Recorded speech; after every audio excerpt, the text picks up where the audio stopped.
The incontrovertibly unique and light crystals of dihydrogen monoxide molecules fallen as a form of precipitation illuminate this crag, for they reflect as a whole a wide spectrum of visible light from the moon, which is out because their day has ceased.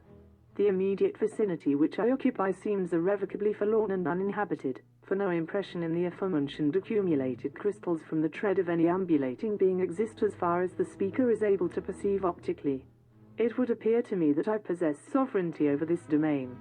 The aforementioned meteorological phenomenon of impacting air particles manifests itself as a profound tumult, which is much akin to the emotional surge that currently afflicts me, but in stark contrast to this tempest's transience, this emotive commotion has additionally proven incorrigible and uncontainable in the past.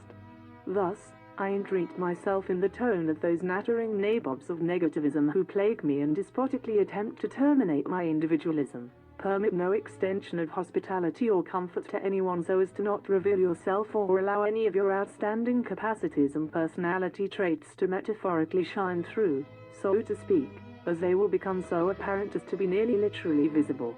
Permit no individual or group to actually experience the aforementioned qualities and powers. Permanently suspend yourself in a state like that of a docile woman, whom we would find most socially acceptable, lacking or relatively lacking in the length of time she has sustained life functions or merely existed, for this has always been the status quo. As we may have mentioned before, it is suggested with sincere, candid firmness that you attempt to disguise your true, primordial emotions, emotional perceptions, and attitudes, as opposed to embracing and acting under the influence of such sensations, making an unequivocally resolute and strenuous attempt all the while to the end of precluding yourself from giving the most diminutive vestiges to the realization within you of these things thereof. To the obviously disparaging characters in question, I would refute that at the given time the metaphorical rambunctious feline has absconded itself from its metaphorical flexible carrying container through the characteristic opening at the top of the container in question. Release yourself from these constraints and preoccupations the cynics have incited. Release yourself from these constraints and preoccupations the cynics have incited. The ebb and flow both prove to be two inexorable forces to negotiate and resist for any greater chronological span. Release yourself from these constraints and preoccupations the cynics have incited. Release yourself from these constraints and preoccupations the cynics have incited. Contort your very physical structure, including your bones, flesh, and organs, in a manner that results in an about-face from the aforementioned cynics, and shut with truculent force the metaphorical portal so as to separate yourself from them and their disillusionment. I shall gaze with indifference as the maelstrom, upon which I have previously expatiated, ravages, for the bleakness and havoc which this maelstrom will inevitably import you has never beset me in the past.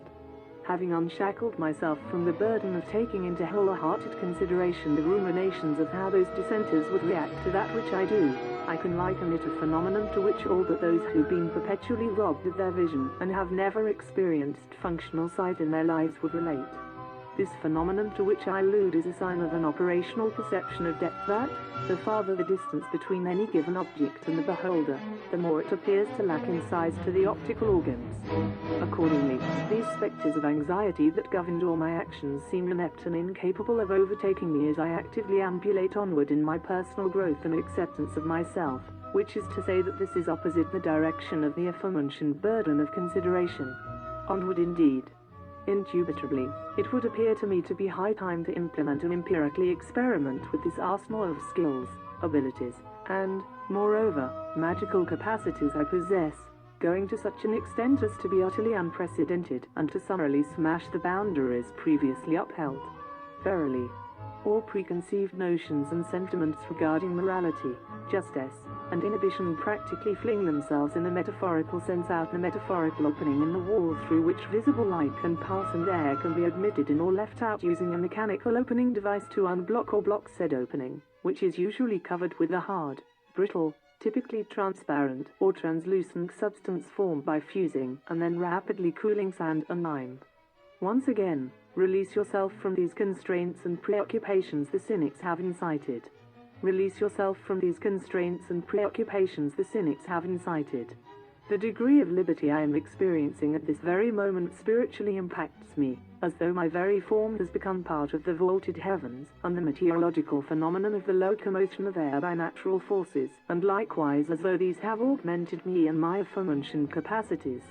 Without fail, release yourself from these constraints and preoccupations the cynics have incited. Release yourself from these constraints and preoccupations the cynics have incited. No being on this terrestrial ground shall ever observe that I'm weeping, for I have determined that this is my persuasion on the matter, and that these are the grounds on which I shall remain. If it hasn't escaped your recollection, I shall gaze with indifference as the maelstrom.